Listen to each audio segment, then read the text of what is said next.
이번 포럼은 한국예탁결제원 KSD 나눔재단이 한국사회복지공동모금의 경기지회를 통해서 후원을 해주어서 진행이 되었습니다. 본 그 행사의 주최는 한국사회적경제연대회의와 한국사회가치연대기금이 공동 주최를 해서 마련이 되었습니다. 이렇게 포럼을 시작하게 된 것은 제 생각으로는 참으로 시적절하고 굉장히 또 의미가 있다고 생각을 합니다. 우리 스스로 우리의 길을 줏대 있게 자존심을 가지고 자주적으로 개척해 나가면 새로운 길을 만들 수 있다고 생각합니다. 시대의 따뜻한 가치, 따뜻한 사회적 가치가 무엇인지 그것을 결합하는 것이 얼마나 힘들지만 좋은 일인지에 대한 첫 시도가 됐으면 좋겠습니다. 홍경희 이사장님이 이제 지적해 주신 것처럼 임팩트 금융이라는 게 제가 이제 네이버 지식백과에서 이제 그냥 발췌를 해온 건데요. 기본적으로 좀 약간 좁게 정의된 것 같긴 합니다. 그래서 기본적으로 임팩트 금융이라는 게 사회적 가치와 재무 수익률을 동시에 추구하는 임팩트 투자랑 마이크로 파이낸스가 결합된 용어라고 이렇게 나와 있던데, 거기에서 제가 관심 있는 건 임팩트 투자인 것 같습니다. 투자라는 건 이제 투자를 통해서 기본적으로 수익을 추구하는 것뿐만 아니라 사회나 환경에 긍정적인 영향을 미치는 그러한 사업들에 투자하는 것들이 이게 임팩트 투자인데, 그렇다고 하면 이 임팩트 투자랑 SBI가 어떻게 만날 수 있을까라고 생각했을 때 기본적으로는 이 가치 있는 임팩트를 창출하고 일정 수익을 거두는 투자 대상 기업을 발굴하는데 SBI가 활용될 수 있지 않을까라는 생각을 가지고 있습니다. 요 사회적 가치 측정이라는 게 이제 그 시스템 만들 때 고민을 해보니까 되게 잘하시는 소셜벤처 기업분들도 많이 계시고, 그다음에 처음부터 첫 단계부터 막막하다 느끼시는 분들도 많이 계시더라고요.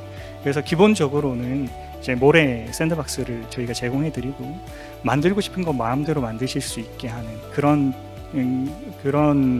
기반을 만드는 거, 이게 이제 기본이고요. 그래서 원하시면 오른쪽 위에 그림처럼 멋있는 성을 만드실 수도 있고, 근데 처음 오시는 분들은 이제 처음 사회적 가치 측정하시는 소셜벤처 기업분들은 막막하죠. 왼쪽에 그냥 모래만 있으면 어떻게 해야 되나.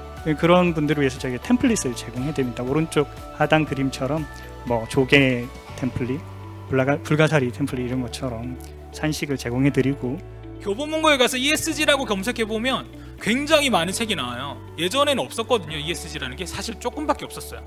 ESG 담당하는 기업에서 ESG 담당하는 사람들이 참고할 책이 없다, 그냥 이때까지 평가하는 걸 바탕으로 해야 된다고 생각했었는데, 요즘에는 읽을 책이 너무 많아졌어요. 그래서 여러분들이 묻고 싶습니다. 무라벨, 유라벨 생수가 있어요. 뭘 구매하시겠습니까? 고민할 필요도 없어요. 요즘에는 당연히 무라벨이에요. 그리고 누구랑 같이 갔어요? 아니면 이제 후배들과 함께 갔어요? 뭘 우선 구매해야 됩니까? 무라벨 구매해야죠. 저희도 오늘 보면 깊은 물 있고 라벨 없는 생수가 제공되고 있잖아요. 당연한 겁니다. 컬리에서도 예전에 포장 바꿨잖아요. 종이백으로. 그게 우리한테 얼마나 환경적으로 한풀이 적어졌는지가 중요하지 않아요. 이제는 우리가 액팅하고 있다, 무빙하고 있다, 소비자의 행태가 바뀌고 있다는 걸 모두가 인정해야 될 시기가 온 거란 말이죠. 왜냐하면 이 200년 동안 풀리지 않던 경영학에서 비밀이 있었어요. 소비자 행동이기에. 제가 이제 앞서서 이렇게 막 이러한 부분들 뭐 이걸 했고 저걸 했고 이렇게 말씀드렸냐면, 이제 저희가 여러 가지 경험을 축적해서 그러면 이제 미스크가 투자하는 기업들의 임팩트의 측정이나 보고는 어떻게 할지, 이런 부분들을 저희가 계속 디벨롭하고 시도를 해보고 있는데요. 그 시도 중에 하나를 좀 소개드리려고 합니다.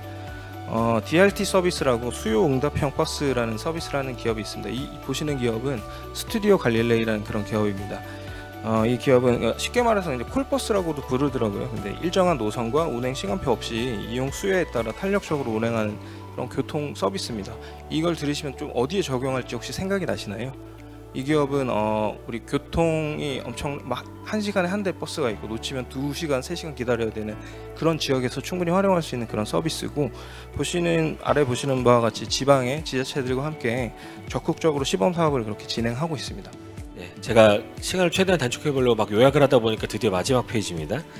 네, 두 가지 정도를 말씀드리려고 하는데, 하나는 제가 작년에 참여했던 이 SBI가 이제 사회적기준진흥원에서 하시는 평가 툴의 이름이잖아요. 근데 원래 SBI가 오랫동안 있었던 이름은 소셜밸류 인터내셔널이라고 하는 사회적 가치 측정하는 네트워크들의 구성체입니다.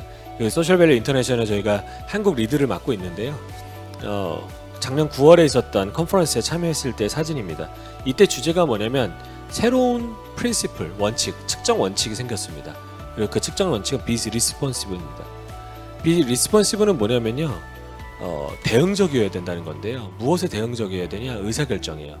사회적 가치 측정이 꽤 오랫동안 엄밀성에 많이 집착해 왔습니다.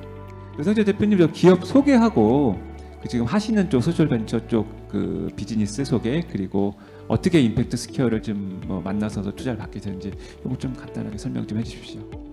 어떻게 하면 내가 가지고 있는 기술이나 내가 하고 있는 연구들이 무언가 세상을 바꾸는 데 좀 도움이 될까라는 고민을 하다가 이제 저희는 소재 기업을 창업하게 되었습니다.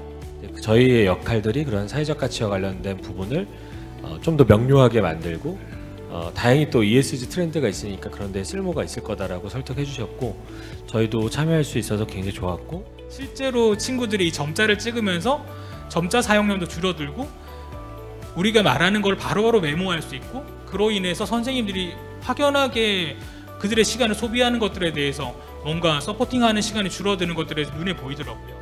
그런 부분들을 통해서 임팩트의 창출이나 임팩트의 보고서를 컨퍼런스를 통해서 더 확산시키는 그런 역할들을 좀 하고 있습니다. 그래서 그 전년도에도 제주를 기반으로 제주 팀들을 좀 재미있게 컨퍼런스를 통해서 뭐 성과나 아니면 임팩트에 대해서 많이 알렸고, 소셜벤처 기업분들이 그 시스템을 이용하면서 사회적 가치라는 게 무엇인가라는 것들을 연습 문제를 풀면서 체험을 해볼 수 있다는 것. 그래서 이게 우리하고 핏이 되게 좋구나. 그렇다고 하면 이제 그 답은 두 가지밖에 없는 것 같아요. 결과적으로 금융적으로 임팩트 투자가 사회적 기업들에게 연결될 수 있어야 되고, 그 연결될 때 SVI라는 이 지표가 조금 좋은 기업들을 판별해내는데 브릿지 역할을 하면 좋겠다.